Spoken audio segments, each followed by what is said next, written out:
म्हणजे आपल्या सगळ्यांनाच माहितीये. उलट मला असं वाटतं की मराठी कलाकार तिच्या पाठी उभे राहिले. कारण एकतर तिची फिल्म आली होती, त्या फिल्म मध्ये तिने स्वतःहून सगळं केलं ग, सगळं उभं केलं. प्रोड्युसर म्हणून उभं राहताना ही काही छोटी गोष्ट नाहीये. तर तिचा तो प्रवास आहे ना. तर तुम्ही तिला खेचणं किंवा कुठल्याही स्त्री व्यक्तिरेखेला उगाच कुठल्या तरी गोष्टीत खेचणं ही अतिशय वाईट गोष्ट तर आहेच ना. तिच्या मागे उभंच राहिलं पाहिजे. त्यावेळी इंटरव्ह्यू मध्ये पण मी हे सांगितलेले की जे काय असेल ते तुम्ही तुमच्या राजकारणासाठी कुणाचाही वापर नाही करायचा. आणि मग तुम्ही कलाक्षेत्रात तर यायचंच नाही. तुम्ही बाकीच्या लोकांचा तर वापर करताय ना, मग तिकडे थांबायचं. तर त्यामुळे ते कसं होतं ना की माझ्या घरापर्यंत आलं की आपण आधी घर वाचवतो की थांबा. त्यामुळे मला वाटतं की तिच्या पाठी सगळे उभे राहिलाच.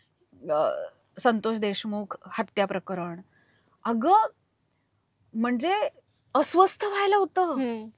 याच्यावर मी व्यक्त होऊ की नको होऊ, इतका त्रास ते फोटोज बघितल्यानंतर, त्यांची मुलगी बघितल्यानंतर, किंवा एकंदरीतच आता तर असं झालंय की कुठलाही तू पक्ष घे, त्याच्यात सगळीच माणसं काही चांगली भरली नाहीयेत. बरोबर. प्रत्येकाच्या हाताखाली कुणीतरी जर एक गुंड असेल आणि तो गुंड ह्या सगळ्या माणसांवर प्रेशर आणत असेल, तर समाज म्हणून मी त्या समाजाचा हात कसा धरू आणि त्यांना त्या खड्ड्यातून वर कशी काढू? बऱ्याच बायका सेम खांद्यावर हात, कमरेत हात, की तुम्हाला फोटो काढायचे तर तुम्ही ठीक आहे, तुम्ही नॉर्मल काढू शकता. आणि मी प्रचंड बायकांना फोटो दिले होते. माझी तब्येत ठीक नव्हती. या सगळ्यात कार्यक्रम संपल्यानंतर बरं तुम्ही एक तास तुम्हाला फोटो काढायचे तर तुम्ही तर ते किती खरं असतं आणि किती तर खोटं हसावं लागतं, त्याच्यासाठी जास्त ताण येतो. हे सगळं दुखायला लागलेलं. जेव्हा कार्यक्रम संपून गाडीत बसले तेव्हा माझी चिडचिड इतक्या लेवलने वाढली होती. आणि तिचं असं झालेलं की त्यांना मी ते जेव्हा हॉस्पिटलला निघाले तेव्हा ते माझा भाऊ म्हणाले की नाना चला, पाठ फिरवली आणि ते गेले आणि ते गेलेच, ते परत आलेच नाही, तू आणलंच नाहीस त्यांना. तर तिच्या एका छोट्याशा ह्या वाक्याचा कितीतरी मोठा अर्थ असेल की आपल्या आयुष्यातली माणसं कधीच ती गोष्ट स्थिर नाहीये, कधीही आपल्याला सोडून जाऊ शकतील. नमस्कार मंडळी, मी श्रावणी विलास लकेश्री तुमचं मराठी मनोरंजन विश्व मध्ये स्वागत करते. आज महिला दिनानिमित्त मी आज एका पसरणीच्या लेकीला भेटायला आली आणि इतकी सुंदर आहे दिसायला, तशी ती माणूस म्हणून पण खूप सुंदर आहे. ती म्हणजे अश्विनी महांगडे. थँक्यू. बापरे, एवढं कौतुक. येस, अरे खूप सुंदर आहे. त्याचं काम पण एवढं भारी आहे ना की सगळ्यांना प्रचंड आवडतं. त्यांना तू माणूस म्हणून मुळात खूप आवडते. अभिनेत्री म्हणून तुला राणू अक्का म्हणतातच सगळे, पण ते म्हणतात ना, ते आहेस तू, तिकडची आहेस आणि तू ते येऊन जाऊन असतेस आणि ते सगळं तू मॅनेज केलेस आणि सगळं हँडल करतेस, त्याला सल्यूट आहे. थँक्यू. मुळात आता कशी आहेस तू? एकदम मस्त. कारण आल्यापासून बघते तू एकदम फ्रेश होती. मगाशी थोडी थकलेलीस, पण आता फ्रेश आहे. काम सुरू झालं ना, आता ऍक्शन म्हटल्यानंतर सगळं जातं निघून, बाजूला जातं निघून. महिला दिन आहे आता, तर तुला त्या बाबतीत काय म्हणायचंय? कारण आता माहिती एक डिबेट पण होतं की महिला दिन साजरा करणं महत्वाचं आहे की नाही. मग तुला त्या बाबतीत काय बोलायचंय? साजरा करणं महत्वाचं आहे की नाही हे नाही सांगू शकत, पण त्या निमित्ताने कुठेतरी एक विचारमंच सुद्धा तयार व्हायला लागलाय ना, तर ते एक कारण झालंय. म्हणजे तसं म्हणायला गेलं तर आपण पोस्ट बघतोस की खरं तर 365 दिवस महिलांचे असतात वगैरे, हे सगळं ठीक आहे, पण तो एक दिवस तुम्हाला स्त्रियांचं असणं, त्यांचं अस्तित्व जर साजरं करता येत असेल तर मग तो दिवस महत्वाचा आहे असं पकडून आपण चालूयात. कारण अर्थातच तो दिवसच नसता तर आज आपण दोघी इथे नसतो. त्यामुळे मला असं वाटतं की महिला दिन साजरा करणं हे महत्वाचं आहेच. तू इतकी वर्ष महिला दिन कशी साजरी करत आली आहेस? किंवा स्पेसिफिक काही करायची की आज आहे हॅपी वुमेन्स डे टाकून मोकळी व्हायचीस? खरं तर पोस्ट करून मोकळी व्हायचे, पण मला असं वाटतं की मोकळं होणं हे तसा शब्द नाहीये. कारण तो पोस्ट केला आणि आपण त्याच्यातून बाहेर पडलो असं नाही होत. कुठेतरी आपल्या घरातल्या महिलांना जर समजून घेतलं तर मला असं वाटतं की आपण जगाला काहीतरी ज्ञान देऊ शकतो. आपल्याच घरात ते ठीक नसेल, आपल्याच घरात आपल्या महिलांचं स्वास्थ्य ठीक नसेल, तर मग आपण काही जगाला ज्ञान देणार? त्यामुळे सोडून देणं असं नाही होत, पण तेच होतं की पोस्ट करा किंवा मग आईसाठी केक पाठवून द्या आणि मग केक कटिंग करून तो दिवस साजरा करा, इतपतच घडलंय. त्याच्या पुढे नक्की कसं जायला हवं ते मला अजून नाही कळलेलं, ते अजून अवगत झालेलं नाहीये. लवकरच होईल, कारण तू सध्या खूप ऍक्टिव्ह आहेस त्या समाजकार्य आणि संस्थेमध्ये पण तू कामं करते सध्या. नुसती अभिनेत्री नसून तू कुठेतरी अजून एक तुझं काहीतरी समाजकार्य सुरू ठेवलंय.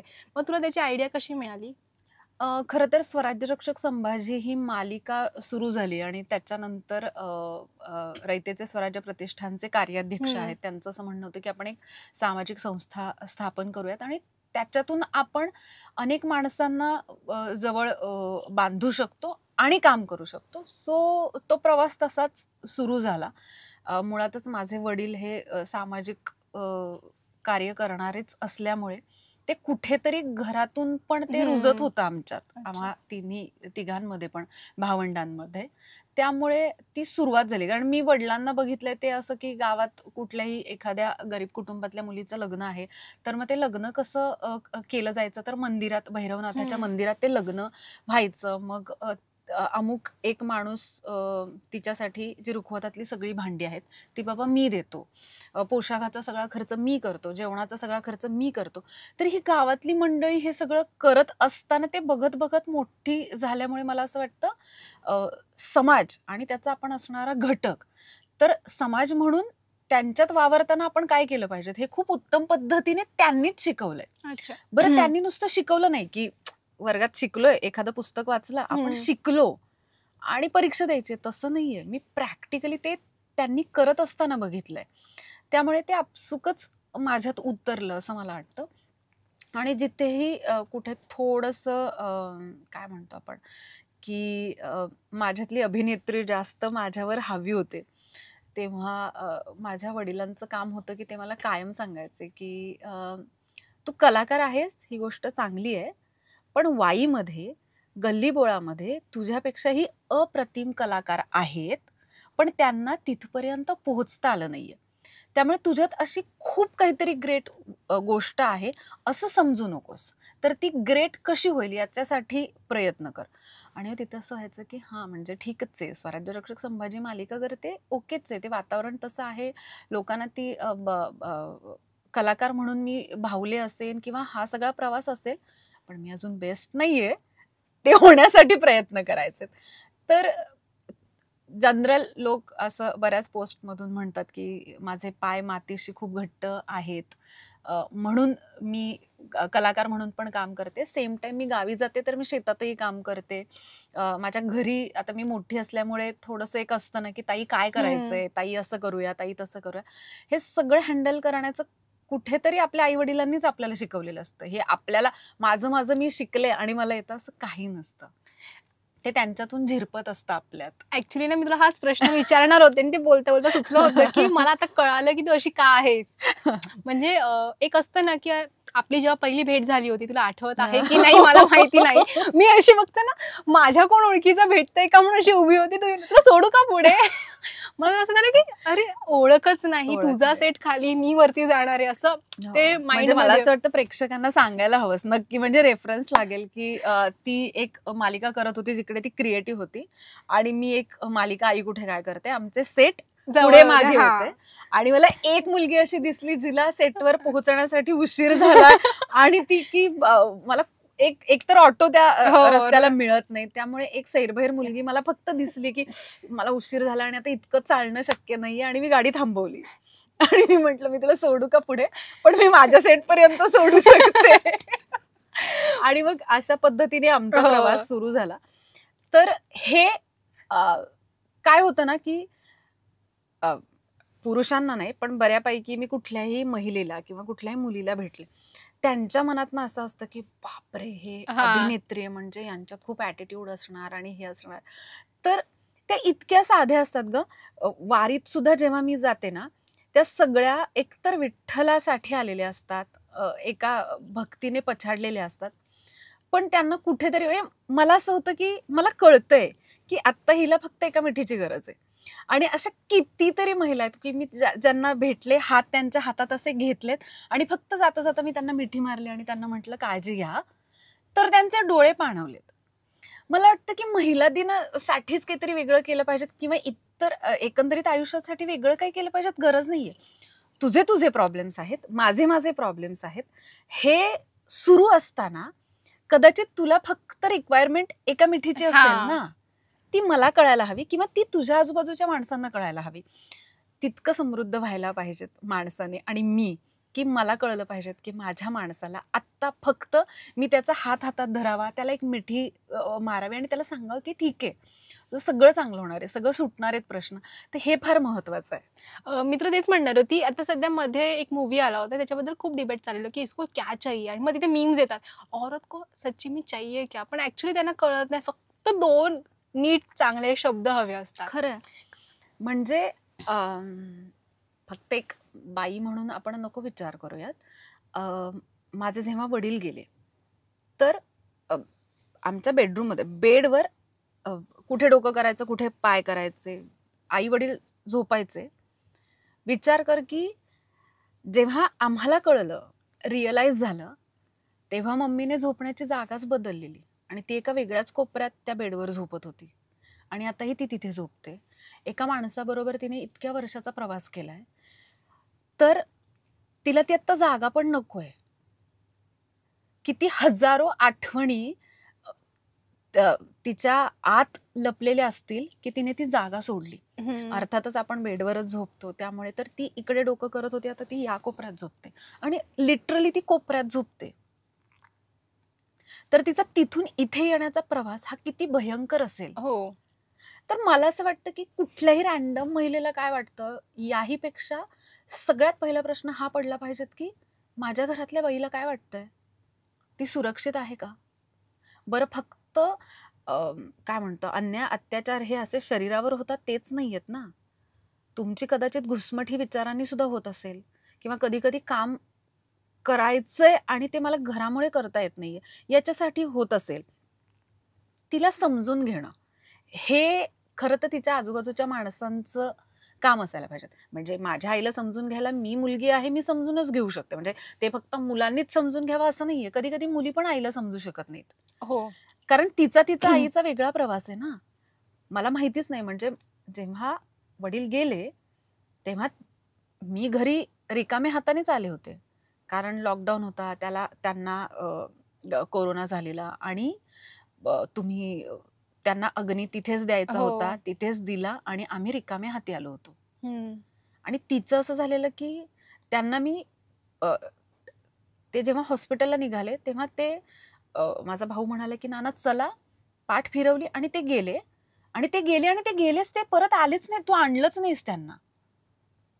तर तिच्या एका छोट्याशा ह्या वाक्याचा कितीतरी मोठा अर्थ असेल की आपल्या आयुष्यातली माणसं कधीच ती गोष्ट स्थिर नाहीये, कधीही आपल्याला सोडून जाऊ शकतील.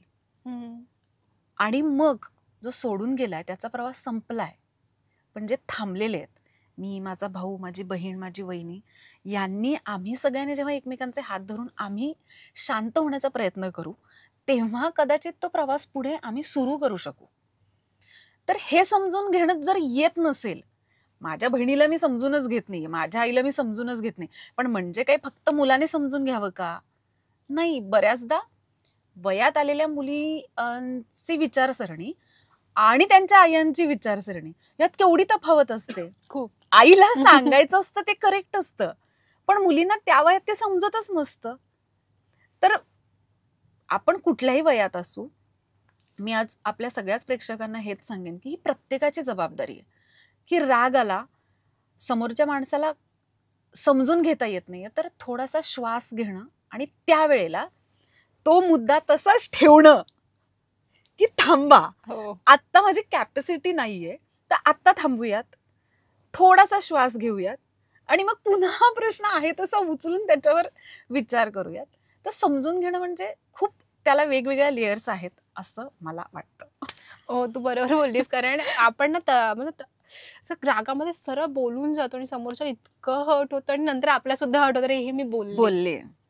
ते खूप असं मला गिल्ट घेऊन बसण्यापेक्षा ना तिथे जरा कामनेसनी काम चालवलं ना की बरेच प्रश्नांची बोलतात ना उत्तरं सापडतात. करेक्ट आहे. तू आता इतका सगळा प्रवास सुरू केलास आणि तू मला असं वाटतं तू ह्या आधी पण बरीच कामं केली होतीस, तुझा फेस नोन व्हायच्या आधी पण बरीच कामं केली होतीस.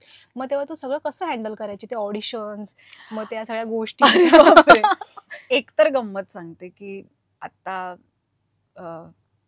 मी सातारा म्हणजे वाई पसरणी, घाटावरची भाषा, घाटावरची भाषा असं म्हणून जे एक असतं शाळेत शिकवलेलं, न नळातला आणि बाणातला नच असतो आपल्याकडे.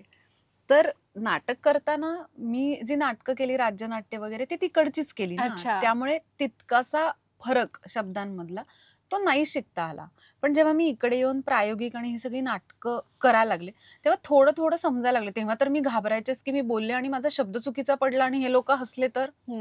पण 50% तशी हसणारी लोक होती, पण 50% अशा मैत्रिणी भेटल्या की ज्या मला सांगत होत्या की अगं ते असं नाहीये, असं आहे, त्याला असं बोलायचं. तर ही पण चांगली गोष्ट आहे की कुणीतरी भेटलं ना की ते तुम्हाला सांगेल की.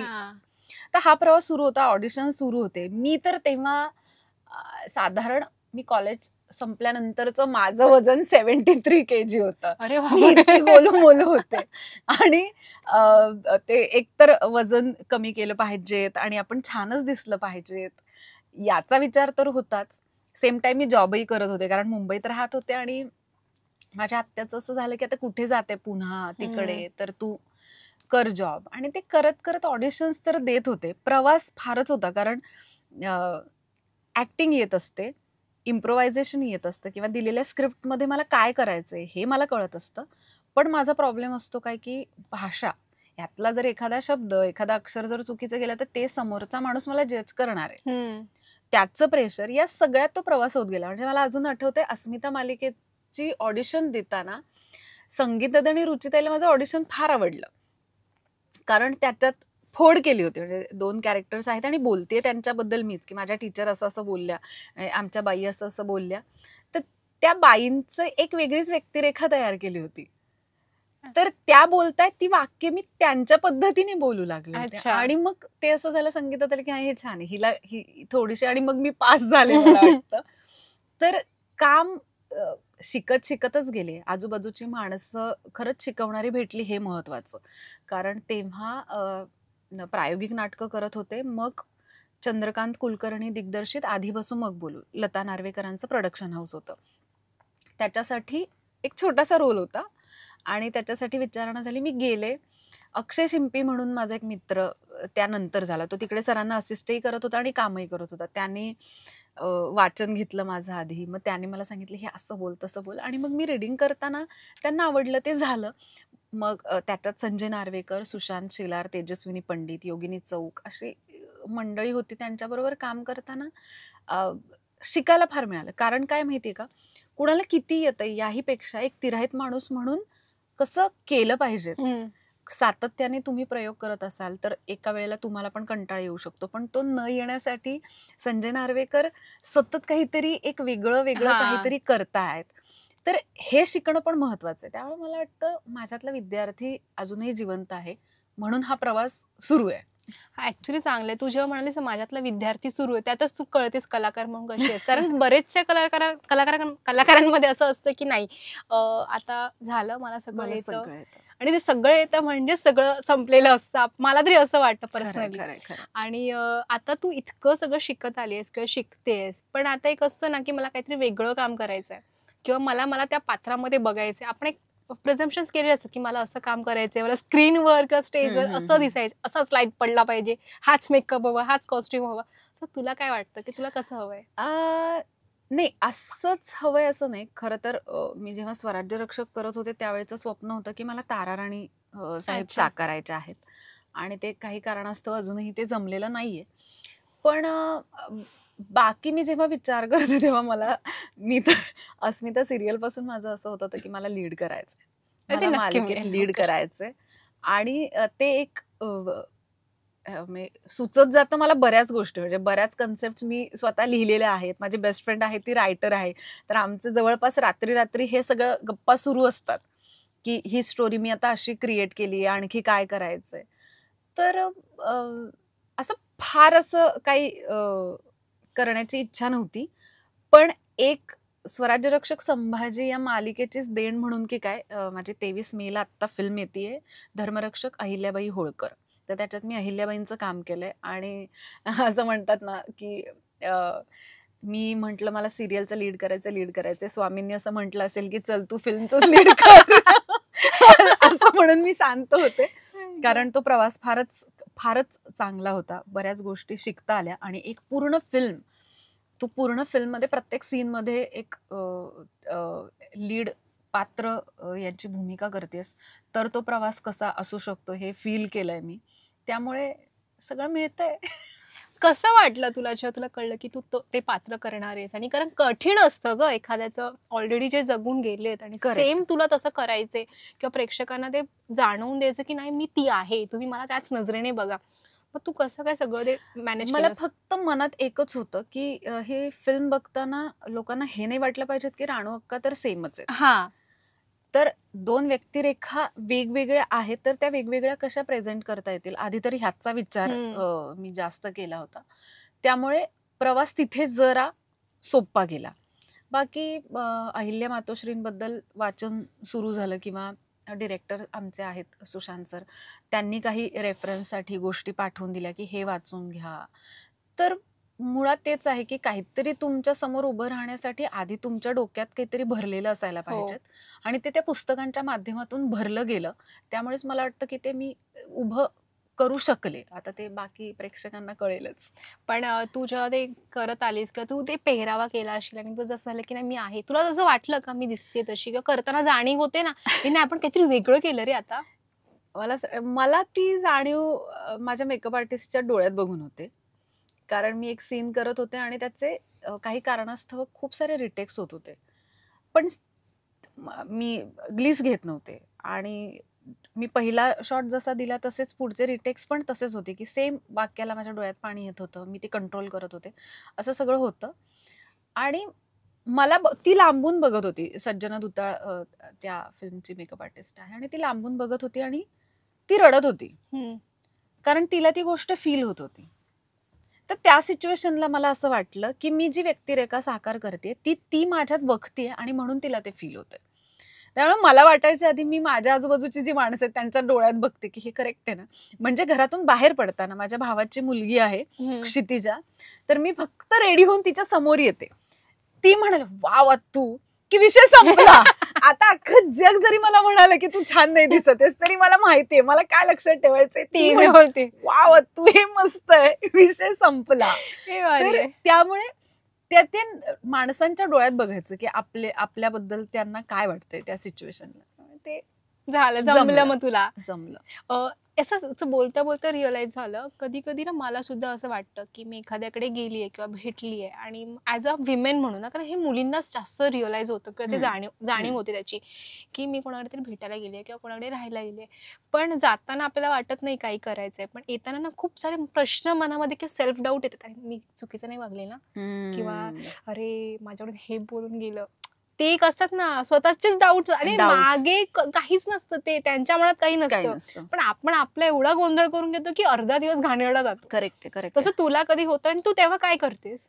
अरे बऱ्याचदा होतं. मी तर 1 नंबरची ओव्हर थिंकर आहे. मला तर असं वाटतं 1 नंबरची. म्हणजे प्रश्न खरं तर काहीच नसतो, पण मी इतका म्हणजे अगदी काय म्हणतात ना आमच्याकडच्या भाषेत की त्या विचारांचा अगदी भुसा पाडायचा. इतकं त्याच्याबद्दल विचार करायचा. पण काही करत नाही. मला वाटतं एक तर ते ब्रेक होण्यासाठी गाणी ऐकायची. ओके. पटकन. तर कुठेतरी ते विचार थोडेसे बाजूला होतात. किंवा मग एका पॉइंटला होतं की ओके काय विचार करायचा हा हा हा. तर ते थोडंसं ब्रेक होण्यासाठी मग दुसरा विचार करायला बिल्डिंग होते का. याच्यात एक गंमत अशी की मला हा विचार नाही करायचा म्हणून मी 100, 99, 98 असं जेव्हा मी बोलायला लागते ना, तर एक 95ला वगैरे मी पुन्हा त्याच विचारात जाते. हो.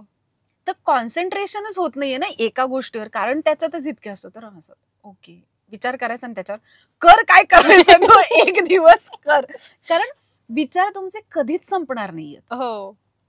आता इथून येताना गाडी पार्क कशी करायची ती व्यवस्थित केली आहे ना, अच्छा मग मला कोणाचा फोन नाही येणार, किती विचार म्हणजे मनात. पण मला वाटतं हे फारच क्षुल्लक आहेत ऍक्च्युली.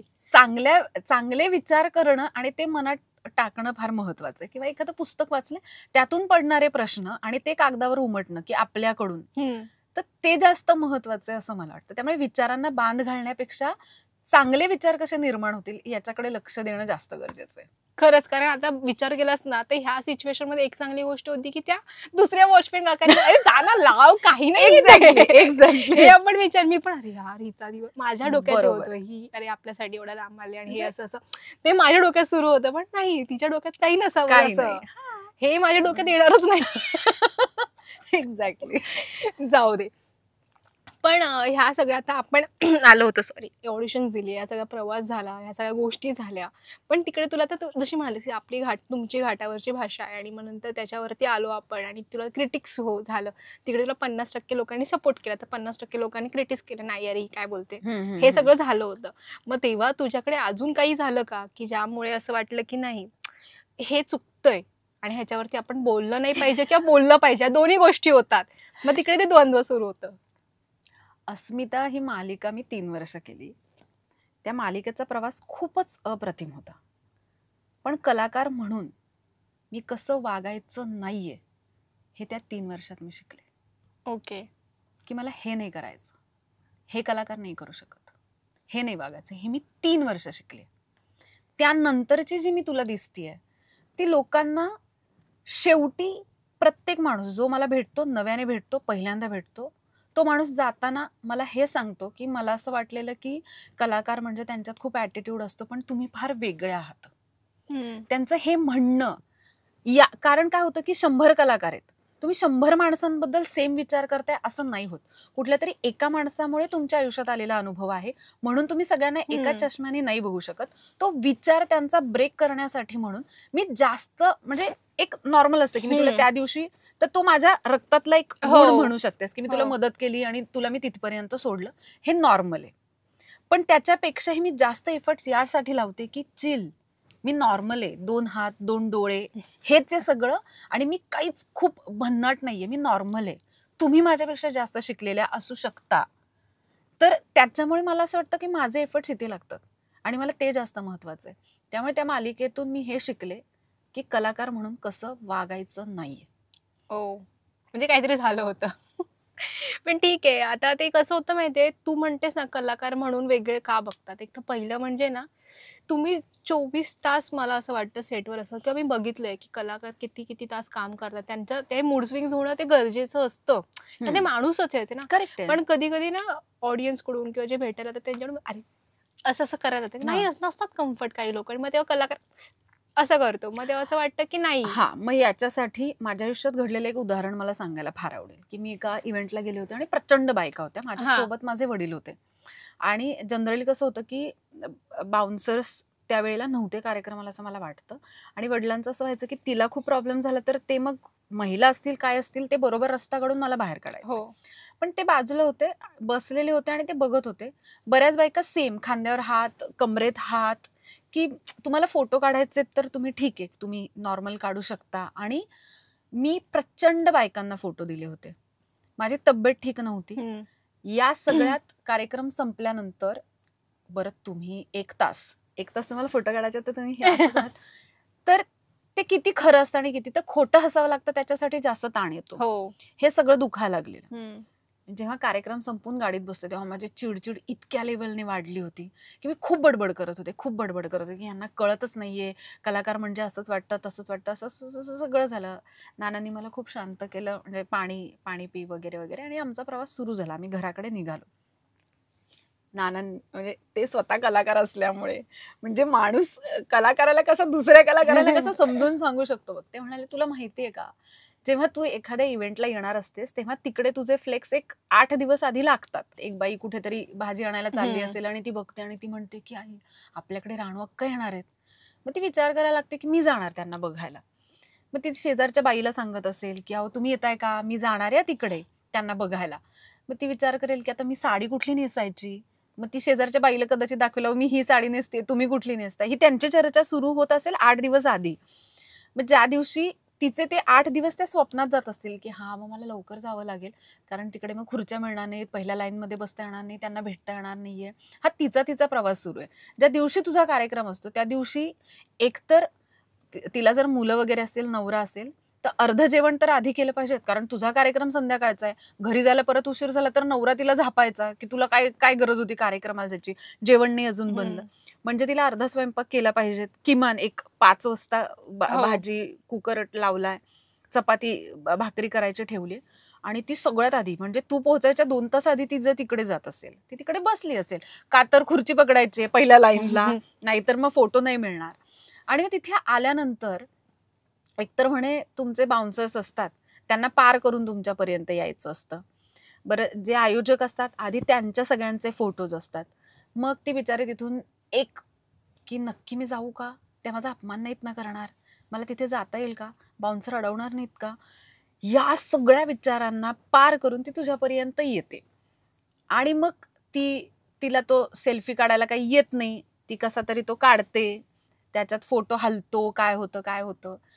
आणि मग तू जर त्या क्षणाला तिच्याबरोबर चिडून बोललीस किंवा त्या क्षणाला तिला काहीतरी वेगळे वाईब्स तुझ्याकडून येत आहेत जे मॅच नाही होते, तर मग तिचे ते 7 दिवस ती ज्या आनंदात होती ते वायाच गेले ना. तुझ्यासाठी तो 500वा फोटो असेल, पण त्या बाईसाठी तो पहिला फोटो आणि शेवटचा फोटो आहे. माहित नाही ती तुला परत कधी भेटेल.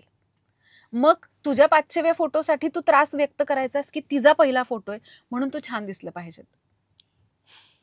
मी संपले. म्हणजे माझं असं झालं की काय बोलू. म्हणजे त्यानंतर मी कुठेही माणसांना भेटले तरी मला कधीच असं होत नाही की मी खूप त्रासले, कंटाळले.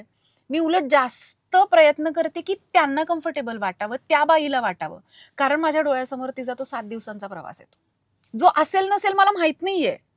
पण माझ्या वडिलांनी जे मला इमॅजिन करून सांगितलं, जे चित्र माझ्या डोळ्यासमोर उभं राहिलं, त्यानंतर मला असं झालं की मी माणूस आणि कलाकार आहे ना, सेन्सिटिव्ह जास्त असल्यामुळे मला वाटतं की मग समोरच्याला कम्फर्टेबल केलं पाहिजे त्या बाईला.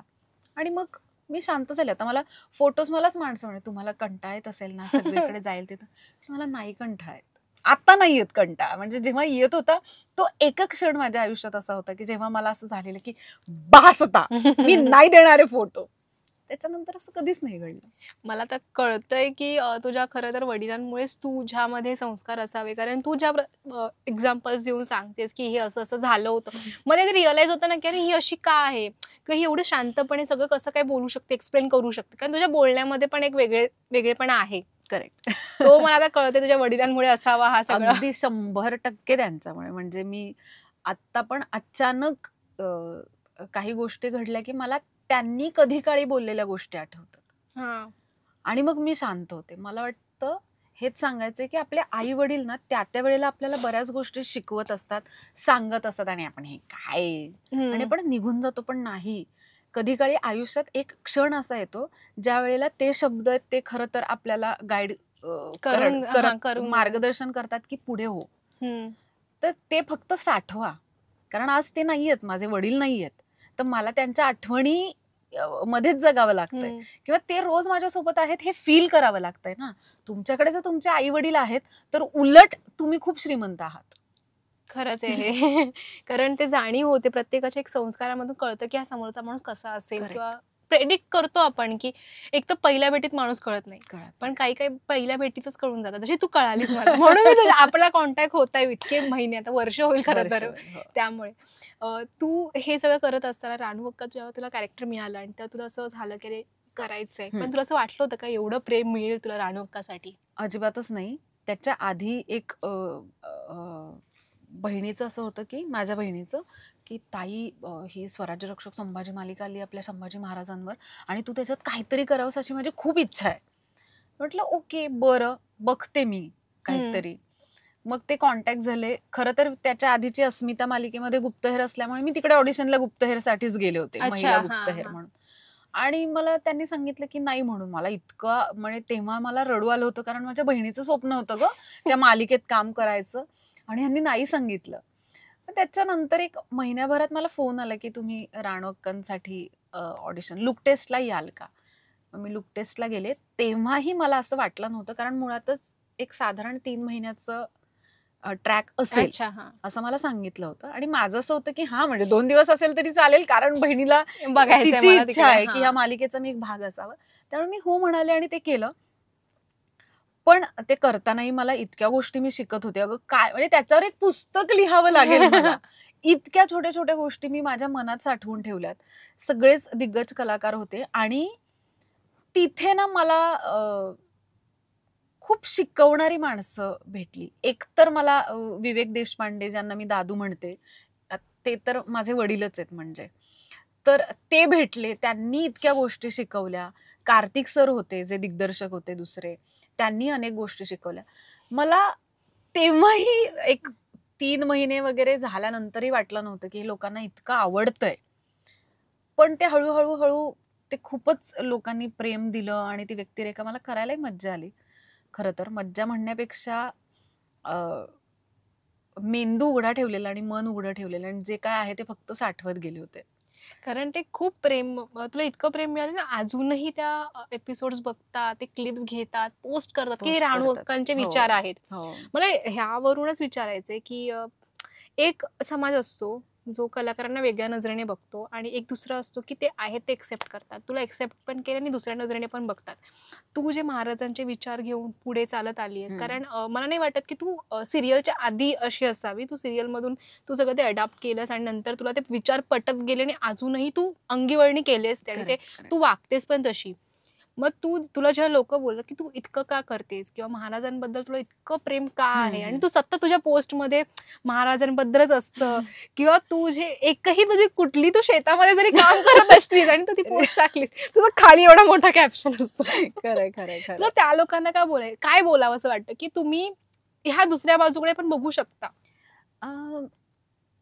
खरं तर काय होतं ना, कलाकार म्हणून एक तर माझी ओळखच झालेले जे सर्वसामान्य अनेक माणसांनी मला जे पाहिलं ते कलाकार हा. म्हणून पाहिलं. आता त्यांना अजून ती समज नाहीये की मी माणूस म्हणून मी कशी आहे. तर त्यांना जे काही कळतंय ते माझ्या सोशल मीडिया मधूनच हो. कळतंय. बरं हेही एक सांगते की आपण सोशल मीडियावर आपली चांगलीच बाजू दाखवतो. मी त्यांना हे नाही दाखवत की आता मला रडायचंय आणि मी रडताना अशी दिसते. हो. हे मी कधी आपण कुणीच पोस्ट करत हो. नाही. किंवा आता मी आजारी आहे, मी आजारी पडल्यावर अशी दिसते किंवा आता मी ह्या त्रासातून जाते, हे आपण नाही दाखवत. आपण फक्त एक बाजू दाखवतो ज्यातून समाजाने काहीतरी घेतलं पाहिजेत आणि माझी ती बाजू आहे. बरं त्याच्या आधी आमच्याकडे शिवजयंती होत नव्हती का पसरणी किंवा वाईमध्ये? तर होत होत्या. छत्रपती शिवाजी महाराज, छत्रपती संभाजी महाराज यांच्याविषयी तितकंच प्रेम होतं ग. कारण प्रतापगड आणि घटना सगळ्या घडलेल्या वाई आणि त्या बाजूलाच असल्यामुळे ते इतकं सवयीचं आणि माहिती असणार होतं. पण पुन्हा तेच आहे की नुसतेच विचार करणं आणि चांगले विचार करणं किंवा विचारांना एक रस्ता मिळणं, चांगली जोड मिळणं. तर स्वराज्य रक्षक संभाजी मालिका करताना मला वाटतं माझ्या आजूबाजूची जी माणसं होती ना, त्यांनी मला माझ्या चांगल्या विचारांना चालना दिली. मला अगं खरं म्हणजे पुस्तकं सुद्धा मला जी येतात ना, गिफ्ट करतात ना, माझी सगळीच भावंड म्हणजे भावंडच म्हणायला हवं की रॅन्डम कुणी घरी पुस्तक पाठवून देतं की ताई तुम्ही हे, आणि ती महाराजांशी असतात किंवा इतिहासाशी रिलेटेड ती पुस्तकं असतात. तर तो माणूस त्याला वाटते की मी हे पुस्तक वाचावं आणि मी ते वाचते, भलेही मी वेळ घेते पण मी वाचते. सो मी ते शिकत गेले.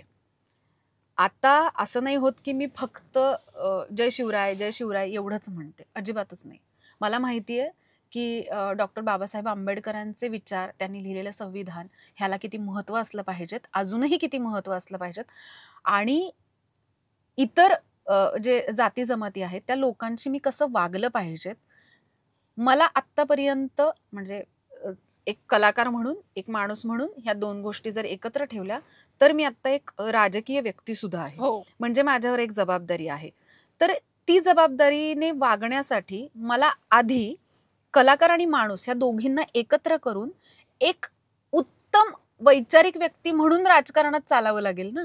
बरोबर. म्हणजे कलाकार एकंदरीतच त्यांचं वाचन थोडंसं जास्त असतं, इमोशनली असतं, भावना त्याच्यात सगळ्या भरलेल्या असतात, अशा पद्धतीनेच वाचत असतात. माणूस म्हणून जी जडणघडण झाली ती आई वडिलांनी केली आहे ना. त्या दोन्हींना एकत्र करूनच मी समाजासाठी काम करणार आहे, तेव्हाच मी राजकारणात काम करू शकते. आत्ताची राजकारणाची जर परिस्थिती बघितली तर मला असं वाटतं की मी नक्की ह्याच्यात काम करू, ह्याच्यात उतरू की नको उतरू. मला आता विचारायचा होता प्रश्न तुला की तुला हे कसं सुचलं आणि तुला आता ह्या सगळ्या गोष्टी सुरू आहेत, तर तुला काय वाटतं की तू करणार की नाही करणार? नाही, अर्थात मी जिथे आहे तिथे आता थांबले आणि राजकारणात काम करणं हा माझा निर्णय होता, कारण ते माझ्या वडिलांचं स्वप्न होतं अच्छा. आणि ते स्वतःच राजकारणात खूप ऍक्टिव्ह असल्यामुळे ओके. मी ते त्यांच्याकडूनच घेतलंय. अच्छा. मी काहीच नाहीये, माझ्याकडे आले ते सगळं त्यांच्याकडून आले. मी त्यांच्याकडेच बोट दाखवते. ऍक्टिंग त्यांनी शिकवली, राजकारणाचे धडे त्यांनी दिले, शेतीचं ज्ञान त्यांनी दिलं. शेतीशी नाळ जोडली पाहिजेत की वडिलांची ही शेती आहे ना, ही विकायची नाहीये आपल्याला. तुला घ्यायची आहे ना, तू दुसरी घे. ही नाही विकायची आयुष्यात कधी. तुला गाडी घ्यायची म्हणून तू शेती विकशील, तू काम कर आणि गाडी घे. हे त्यांचे संस्कार, हे सगळे त्यांचे. त्यामुळे राजकारण सोडण्याचा तर काही मुद्दा येत नाही. पण आत्ताच संतोष देशमुख हत्या प्रकरण, अगं म्हणजे अस्वस्थ व्हायला होतं. याच्यावर मी व्यक्त होऊ की नको होऊ, इतका त्रास ते फोटोज बघितल्यानंतर, त्यांची मुलगी बघितल्यानंतर, किंवा एकंदरीतच आत्ता तर असं झालंय की कुठलाही तू पक्ष घे, त्याच्यात सगळीच माणसं काही चांगली भरली नाहीयेत. बरोबर. प्रत्येकाच्या हाताखाली कुणीतरी जर एक गुंड असेल आणि तो गुंड ह्या सगळ्या माणसांवर प्रेशर आणत असेल, तर समाज म्हणून मी त्या समाजाचा हात कसा धरू आणि त्यांना त्या खड्ड्यातून वर कशी काढू? कारण एक राजकारणात काम करणारी व्यक्ती म्हणून माझ्यावरही अनेक गोष्टींचं प्रेशर असूच शकतं. पण मग माझ्यातली अश्विनीच मेलीये, तिला मारून टाकूनच मला राजकारणात काम करावं लागेल. मग तसं करायचंय का? तर तसं नाही करायचं. मी इथे का आलीये, तर मला इथल्या माझ्या सगळ्या माणसांची मदत करायची. उद्या कुणालाही वाटलं की ताई, आमच्या घरात अमुक अमुक हा आजार झालेला आहे आणि आता आम्हाला पैशांची गरज आहे, तुम्ही काय करू शकता? तर माझं असं होतं, मी मदत करू शकते, पण मी आणखी 10 माणसांना सांगू शकते की तुम्ही मदत करा. हो. बाकीच्या काही संस्था आहेत, त्या संस्था तुम्हाला मदत करू शकतील. तुम्ही इथे इथे जा, हे कॉन्टॅक्ट्स आहेत, मी समोरच्या माणसाशी बोलून ह्यांचे कॉन्टॅक्ट्स देऊ शकते. म्हणजे काय की माझ्या एकटीच्या लेवलला जे होतंय ते मी आत्ता करणं हे महत्वाचं आहे. कारण आत्ता महाराष्ट्रातली राजकारणाची परिस्थिती म्हणजे मला भयंकर त्रास होणारी आहे. हो. म्हणजे कलाकार म्हणून नाही, राजकीय व्यक्ती म्हणूनच त्रास होणारी आहे. इतक्या खालच्या लेवलला गेलेली आहे आणि आता आपल्या कुणाच्यातही तो दम नाहीये की ती अवस्था आपण बदलू शकतो. भ्रष्टाचार म्हण किंवा शिक्षण व्यवस्थाच, म्हणजे मला असं वाटतं की मी राजकारणात का आले, मला याच्यात बदल करायचे, याच्यात करायचे, याच्यात करायचे. आता मला कळतंय की ह्या गोष्टीच बाजूला आहेत. हो. ह्या नंतर येतील. आधी ह्या महत्वाच्या गोष्टी आहेत ना. माझ्याकडे मुलगीच सुरक्षित नाहीये आणि गेले कित्येक वर्ष मुलीच सुरक्षित नाहीयेत. हो. आताच गेले काही महिन्यामध्ये सरळ आठवड्यावर तुला ऐकू येत असेल. करेक्ट आहे. म्हणजे काय की हा प्रश्न आधी नव्हता का? होता. आधी होता. छत्रपती शिवाजी महाराजांनी त्याच्यावर तोडगा काढला ना.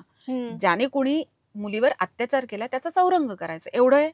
म्हणजे ते इथपर्यंत आले होते. हो. आता आपल्याकडे आपण युद्धनीती म्हण किंवा इतर सगळेच आपले एवढे चांगले पोलीस आहेत आणि यंत्रणा आहे, कायदा आहे, तरीही सेमच अवस्था आहे. 350 वर्षांपूर्वी जी अवस्था होती ती आता 350 वर्षानंतर पण तीच असेल. तर आपण आपल्याला 21व्या शतकात घेऊन गेलोय की अजून आपण खरं तर त्याच्याही मागे होत. खूप मागे आपण. कारण जर तुला तुझ्यावर अत्याचार झालाय आणि तुला ते प्रूफ करायला 16 वर्ष लागतात, 10 वर्ष लागतात, ती किती घाणेरडे. तू आता मी स्त्रियांवरच आता आपण ते कलाकारांना जेव्हा राजकारणामध्ये उगाच खेचलं, स्पेशली महिला कलाकारांना खेचलं जातं, त्यांच्यावरती नावं ब्लेम केलं की ही इकडे होती असं असं. ते खरं असो की नसो, पण तुम्ही ऍज अ विमेन म्हणून तुम्ही तिला किती खालच्या पातळी, इव्हन न्यूजवाले सुद्धा. आता तू प्रकरण, हो प्रकरण मी नाव घ्यायला जराशी घाबरते. ओके, पण म्हणजे आपल्या सगळ्यांनाच माहितीये. उलट मला असं वाटतं की मराठी कलाकार तिच्या पाठी उभे राहिले. कारण एकतर तिची फिल्म आली होती, त्या फिल्म मध्ये तिने स्वतःहून सगळं केलं ग, सगळं उभं केलं. प्रोड्युसर म्हणून उभं राहताना ही काही छोटी गोष्ट नाहीये. तर तिचा तो प्रवास आहे ना. तर तुम्ही तिला खेचणं किंवा कुठल्याही स्त्री व्यक्तिरेखेला उगाच कुठल्या तरी गोष्टीत खेचणं ही अतिशय वाईट गोष्ट तर आहेच ना. तिच्या मागे उभंच राहिलं पाहिजे. मी त्यावेळी इंटरव्ह्यू मध्ये पण मी हे सांगितलेले की जे काय असेल ते तुम्ही तुमच्या राजकारणासाठी कुणाचाही वापर नाही करायचा.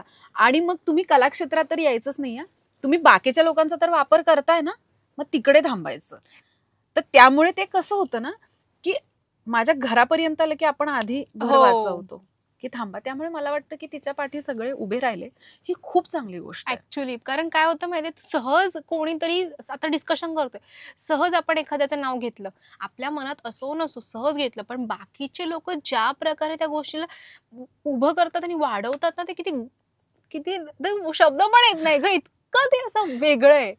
पण बऱ्याचदा असं होतं की एका गोष्टीवरचा फोकस जाण्यासाठी दुसरी गोष्ट पेरली जाते ना. हा, ती तिकडे झाली आणि पण त्यामुळे तिला पण किती त्रास झाला, तिच्या फॅमिलीला त्रास झाला, हा विचार नाही. आणि नंतर मग आपले काही ऑडियन्स आहेत किंवा बाकीचे लोक आहेत ते वायफळ चर्चा करणार आणि नाही ती चुकीची असावी. हा, पण पण तो ते 30% समाज असा असेल मला वाटतं.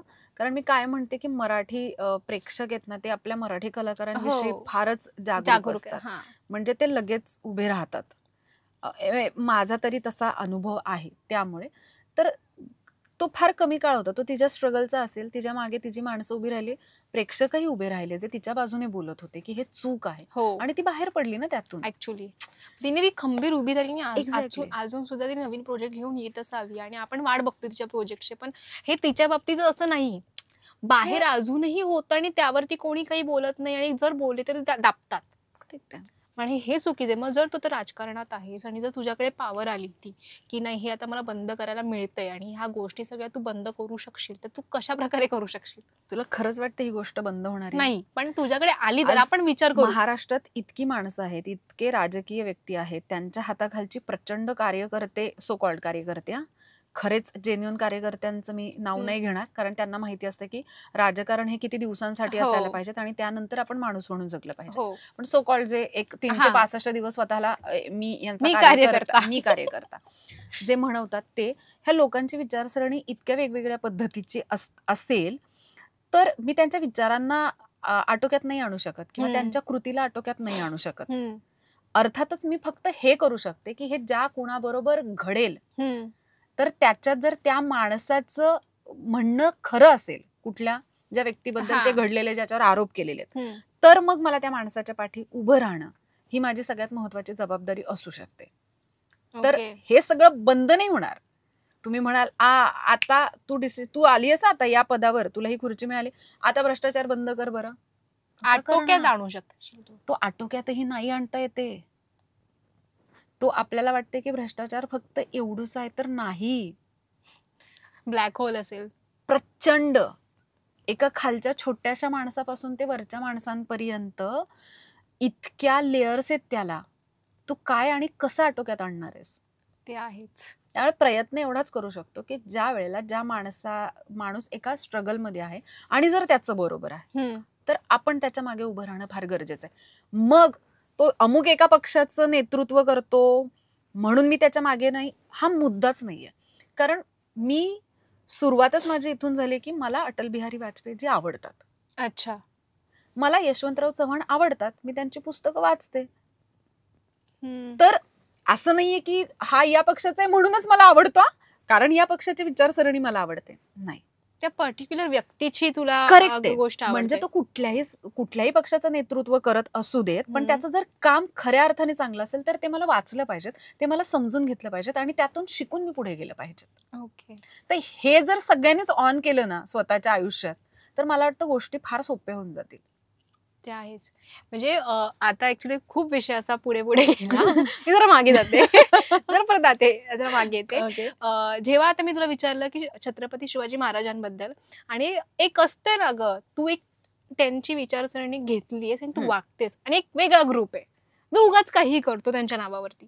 मग तू त्यांना काय संदेश देऊ इच्छिते की नाही, ते तुम्ही त्यांचे विचार नाही घेताय, तुम्ही त्यांच्या विचारांच्या नावावरती काहीतरी भलतं करताय. एक्झाम्पल, डीजे वरती नाचणं म्हण, ती तलवारी घेऊन फिरणं म्हण, केक कापणं, काही विचित्र प्रकारे. इव्हन तुला सांगू, शब्द वापरू का, छपरी मुलं सुद्धा त्यांना असं म्हणतात की आम्ही महाराजांच्या विचारांचे आहोत, बट स्टील ते तसे नाही वागत आहे. त्यांचं वेगळंच काहीतरी सुरू आहे ग. शिवजयंतीला मशाल घेऊन चालत जाणं म्हणजे ते नाही विचार. मग त्यांना तू काय सांगू शकशील? हे बघ, ह्या दोन वेगवेगळ्या गोष्टी आहेत. शिवजयंतीला जो शिवज्योत पेटवून गडावरून त्याच्या गावापर्यंत आणत असेल ना, त्याच्यात खूप स्ट्रेंथ लागते. हो. त्यामुळे मला असं वाटतं की एखादा माणूस त्या विचार घेऊन तयार होऊन घरातून बाहेर पडतोय, ह्याचा अर्थ त्याने तिथे किमान 1% जिंकलंय. पण ही गोष्ट बाजूला ठेवली तर दुसरी गोष्ट आहे की डीजे. हो. आणि त्याच्यावर नाचणं, ह्यांना सांगायचं एवढंच आहे की त्यांना महाराज समजलेच नाहीयेत खरं तर. कारण ज्या रिक्वायरमेंट आहेत, बऱ्याच अशा सामाजिक संस्था आहेत ज्या शिवजयंतीच्या दिवशी इतर लोकांना मदत करायला जास्त प्राधान्य देतात, आणि त्याही पेक्षा एक जास्तीने गुणाकार केला तर इतकी माणसं आहेत जे डीजेवर नाचतात आणि अशा पद्धतीची शिवजयंती साजरी करतात. पण त्यांना आता मी इथे बसून जरी त्यांना सांगितलं की असं करायचं नाहीये बाळांनो, तरी ते माझं काही ऐकणार आहेत का? तर नाही. पण मला वाटतं की शिवजयंती साजरी करायला आपण तेव्हाच लायक असू जेव्हा आपण महाराजांचे विचार आत्मसात करू. जर ते करता येत असतील, मी असं नाही म्हणणार एक पुस्तक वाचा आणि त्यातले महाराजांचे हजारो विचार तुम्ही एका वेळी घ्या, ते नाही घेऊ शकत. महाराजांचे सोपे साधे सरळ विचार, एक बेसिक जे आपल्याला जनरल शिकवलेले आहेत. परस्त्रीचा आपण माते समान बहिणी समान आदर केला पाहिजे, ही एक छोटीशी गोष्ट आहे महाराजांची, ही शिकणं गरजेचं आहे, जी असायलाच पाहिजेत ना आपल्यात. तर मग डीजेवर, मी आत्ताच मध्ये काहीतरी रील मध्ये एक व्हिडिओ बघितलेला की ते डीजेवर नाचत होते आणि खूप घाणेरडे हावभाव करत होते. बरं, ते मुलं पण खूपच लहान होती वयाने, तर इथूनच सुरुवात होत असेल तर मग कसं सांगणार आपण त्यांना की तुम्ही महाराजांना वाचा म्हणून? त्यांना सांगण्यासाठी आधी त्यांच्या आई वडिलांना सांगणं गरजेचं आहे ना. किंवा रयतेचे स्वराज्य प्रतिष्ठान ह्या सामाजिक संस्थेची स्थापनाच मुळात आम्ही यासाठी केली की महाराजांचे विचार हे पुढच्या पिढीपर्यंत पोहोचावेत. मग ते कसे, आता मी एक पोस्ट केली बघ, मी सिंहगडावर गेले होते ती, तर माझ्या भावाची मुलगी म्हणाली की बरं, इथला जो आहे तो मावस भाऊ आहे आणि माझा सख्खा भाऊ, दोघांनाही मुली आहेत. तर शांभवी जी माझ्या सख्ख्या भावाची मुलगी आहे, तर आम्ही जेव्हा पहिली शिवजयंती साजरी केली तेव्हा आम्ही वाईतून 2000 महिलांना रायरेश्वरला घेऊन गेलो होतो. तर तो गड तसं चढायला अवघड आहे, आणि एवढ्या महिला आणि मुलींना गडावर चढवणं, तिथली सेफली खाली आणणं. तर सुरुवातच अशी होती की शिवज्योत ही सगळ्यात लहान मुलीच्या हातातून सगळ्यात जास्त वय असणाऱ्या महिलेने ती शिवज्योत घेऊन यायचे. तर तेव्हा माझी भाची ही साधारण एक 5-6 महिन्याची होती. तर तिच्या हातून शिवज्योत पुढे गेली आणि वाईमध्ये जेव्हा आम्ही पोहोचलो तेव्हा एक 75 वर्षाच्या आजी होत्या ज्यांनी शिवज्योत पळवली वाईतून. सो तसं होतं, तर तिला मी घेऊन गेले होते. इथे माझ्या या भावाच्या मुलीचं असं होतं की मी तर एकदाही गडावर गेले नाहीये, आणि त्या क्षणाला माझं असं झालं की ही माझी हार आहे. मी काय दुसऱ्यांना सांगते तुम्ही गडावर जा, जर माझ्याच पोरी अजून गडावर गेल्या नाही. सो तिच्यासाठी एक छोटस प्लॅनिंग करून आम्ही सिंहगडावर गेलो होतो. आणि मग तिकडे गेल्यानंतर तिला ती पूर्ण स्टोरी ऐकायची होती की इथे काय घडलं, आणि मग तिने ते लक्षात ठेवलं. तर आपण पालक म्हणून मुलांसमोर कसं वागलं पाहिजेत, काय उभं केलं पाहिजेत, ते आपल्यावर आहे जास्त. तर आपली मुलं नाही बिघडणार ना. बरोबर. म्हणजे मी अहिल्याबाई मातोश्रींची व्यक्तिरेखा सादर केली आणि त्याच्यात एका रीलमध्ये तिने ते बघितलं की आमचं एक रील बनवलं होतं की तो एक फाईट सिक्वेन्स होता आणि तो आम्ही कसा शूट केला. तर तिकडे मी जिथे राहते तिथेच काय म्हणतो आपण ग, कॅरेक्टर्स करायचे, रंगभूषा काहीतरी एक कुठलं तरी कॅरेक्टर करायचं. तर मग तिचं असं होतं की मग मी ते करते जे आत्तूंनी केलंय ते. मग त्याच्यावर ती 5 ओळी शिकली. मग अहिल्या मातोश्रींची वेशभूषा तिने केली. मग ती त्यांच्याविषयीची माहिती तिला सांगायची होती. मग मी अशी चालणार आहे. म्हणजे काय, ती 5 ओळी शिकली ना, 5 ओळी तिने समजून घेतलं ना अहिल्या मातोश्रींना. याचा अर्थ आमचं जिंकणं झालं ते. म्हणून मी हेच सांगेन की तुमची मुलं ज्या अर्थी या डीजेवर नाचतात या अर्थी तुमची हार आहे, पालक म्हणून तुमची हार आहे. तर तुम्ही शिकवा तुमच्या मुलांना की त्यांनी कसं वागलं पाहिजेत. बरोबर. तरच ते पुढच्या पिढीपर्यंत जाऊ शकतं. नाहीतर त्या विचारांना काही अर्थच राहणार नाही. बरोबर. ऍक्च्युली नाही, थोडंसं कॉन्ट्रोवर्शियल पण होईल आपलं हे जे डिस्कशन आहे, कारण काही लोक जे चांगले आहेत ते खरं तर समजून घेतील आपलं बोलणं, म्हणजे नाहीये ते कॉन्ट्रोवर्सीमध्ये हे होऊन जातील. पण मग मुळात तोच मुद्दा आहे ना की समजूनच विविध विचारसरणीची माणसं जेव्हा असतात तेव्हा त्यांना त्यांच्या पद्धतीने विचार करायला आपण मोकळं सोडलं पाहिजेत, आणि त्यांना जरी त्यातून वाईट वाटत असेल तरी तो त्यांचा विचार आहे. सो तो पण एक्सेप्ट केला पाहिजेत की ओके, कुठेतरी मिसमॅच होऊच शकतं. मी आता म्हणजे असं असं होतं ना, आता आपण विविध रंगांमध्ये विभागले गेलो नाही म्हटलं तरी. कुठेही मला जरी सांगायचं झालं की नाही, माझ्यासाठी हे असं नाहीये, मी माझ्यासाठी ही जात वेगळी आहे, ती जात नाही, मी माणूस म्हणून सगळ्यांना काउंट करते. पण हे तितकं पोहोचत नाही ना. कारण जेव्हा अश्विनी महागडेचं तुम्ही प्रोफाईल बघता तेव्हा अश्विनी महागडे जय शिवराय जय शिवरायच करते, शिवाजी महाराजांचेच विचार करते. तर मी तशी नाहीये हे मला माहितीये. तर मी आता नागपूरला गेले होते, दीक्षाभूमीवर मी गेले आणि मला खूप 3 दिवस माझं असं झालेलं की मला जायचंय तिथे, मला जायचंय. मी फायनली तिथे गेले आणि मी त्याची पोस्ट केली. ओके. बरं, तिथे गेल्यानंतर तिथे सगळी माहिती लिहिलेली आहे, ती वाचली, तो एक वेळ तिथे घालवला आणि मी तिथून आले. बरं, हेही सांगू इच्छिते की मी संविधान 2 वेळा वाचण्याचा प्रयत्न केला, वेगवेगळ्या भाषेत, थोडासा सोप्पा आणि थोडासा असा, आणि इतकं ते समजून घ्यायला कठीण आहे. तर मी तिकडे जाऊन आले, पोस्ट केली. बऱ्याच जणांचे मला मेसेजेस आले इन्स्टाला, जय भीम जय भीम जय भीम, आणि मी त्यांना रिप्लाय करताना जय भीम हा रिप्लाय गेला. ओके. तर माझं असं होतं की ओके, आपण 2 माणसं भेटल्यानंतर आपण एकमेकांना नमस्कार करतो, जय शिवराय करतो किंवा जय भीम करतो. आपण एकमेकांना ट्रीट करणं चांगल्या पद्धतीने हे गरजेचं आहे. तुमची ती भाषा आहे तर माझी तीच असू शकते, जी आपल्याला एकमेकांना समजेल. तर एका ताईंनी मला मेसेज केला त्या जय भीमवर की मी आयुष्यात असा कधी विचार केला नव्हता की या जय भीमचं उत्तर जय भीम असेल. मला असं वाटलेलं की तुम्ही मला उत्तरच देणार नाही किंवा तुम्ही जय शिवराय असं लिहाल, आणि मी आज तुमचं जय भीम वाचल्यानंतर मला इतका आनंद होतोय की मी तो शब्दात मांडू शकत नाही. वा. तर ही इतकी छोटीशी गोष्ट आहे ग, पण त्या ताईंनी मला रिअलाइज करून दिलं की हे आपण सोपं जगू शकतो खरं तर. म्हणजे जे तुम्ही आहात, जे आम्ही आहोत, ते एक्सेप्ट करा. मी जर जय शिवराय म्हणेन तर तुम्ही समोरून पण तेच म्हणा, किंवा तुम्ही ते म्हणाल तर मी म्हणा. सगळेच मुसलमान आतंकवादी आहेत वगैरे ही नाही विचारसरणी. माझ्या पसरणीमध्ये एकच घर आहे ग मुसलमानांचं, आणि त्यांच्या मुलीचं जेव्हा लग्न ठरलं तेव्हा त्यांचं असं होतं की त्यांनी घरी फोन केला भावाला की ताई येईल का लग्नाला. तर मी त्यावेळी नेमकी मुंबईला येणार होते. अच्छा. तर मग ताई तिला भेटायला तरी येऊन जाईल का. तर म्हटलं हा, मी जाते त्यांना भेटायला. आणि त्या मी दादांच्या घरी गेले, त्यांच्या लग्न ज्या मुलीचं होतं मी तिला भेटले, तिच्याबरोबर फोटो काढले, गप्पा मारल्या, सरबत प्यायले आणि मी निघून आले. कारण माझ्यासाठी मी त्यांना आमच्या गावातलं एक मुसलमान फॅमिली आहे म्हणून काउंटच नाही केलं. ते मला फोनवर नानांच्या आणि त्यांच्या गोष्टी ऐकवत होते. अच्छा. की नाना आणि आम्ही, नानांनी आम्हाला कसं शिकवलं, हे बांधून ठेवणं, हे जर त्यांनी केलंय म्हणजे माझ्या वडिलांनी आपल्या आधीच्या पिढीने केलंय तर ते जपणं हे माझं काम आहे आणि मला ते जपलं पाहिजेत. त्यामुळे प्रत्येक माणसागणिक आपले विचार वेगळे असले पाहिजेत. जो चूक आहे तो चूक आहे, जो बरोबर आहे तो बरोबरच आहे, इथपर्यंत पोहोचायचं. ताई खरं सांगू, मला खूप छान वाटतं जशी गप्पा मारून. आता बराच वेळ झाला आपण गप्पा मारतोय आणि मी संपवणार होते. खूप भारी वाटले आणि मला खरं तुझे विचार पण खूप आवडले आणि मी जसं इमॅजिन केलं होतं तशी आहेस तू. काय म्हणत होती, हा शेवट आता आपण आलेला आहोत शेवटी. आणि जाता जाता जर महिलांना काही संदेश द्यायचा असेल किंवा तुझ्या मनातली एखादी गोष्ट तुला एक्सप्रेस करायची असेल तुझ्या ऑडियन्ससाठी, तर ती तू करू शकतेस. संदेश वगैरे देण्या इतपत मी मोठी आहे असं मला वाटत नाही.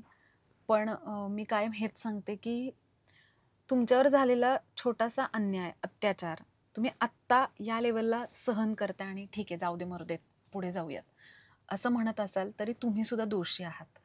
त्यामुळे एक छोटीशी गोष्ट जरी घडली तरी त्याच्या विरोधात तुमचं जर मत असेल तर ते तुमच्या कुटुंबात मांडणं, त्या समाजासमोर मांडणं हे तुमचं कर्तव्य असलं पाहिजे. तर फक्त तेवढंच करा तरच तुम्ही आनंदी जगू शकाल. दुसरं असं की महिलांच्या अनेक स्वप्न संसार करत असताना मागे राहतात. तर तुम्हाला असं वाटत असेल की तुम्ही छान गाताय, छान गात होता, छान काहीतरी वाजवत होता आणि काहीतरी तुमचं एक स्वप्न जे मागे राहिलं असेल तर ते पूर्ण करण्यासाठी तुमच्या सगळ्या कुटुंबाने तुम्हाला मदत करायला हवी आणि तुम्ही ते स्वप्न पूर्ण करायला हवं असं फक्त मला वाटतंय. Thank you so much. मला खरंच खूप मजा आली आणि मुळात हे डिस्कशन असं वाटलं होतं जे होणार ते झालं. I happy now.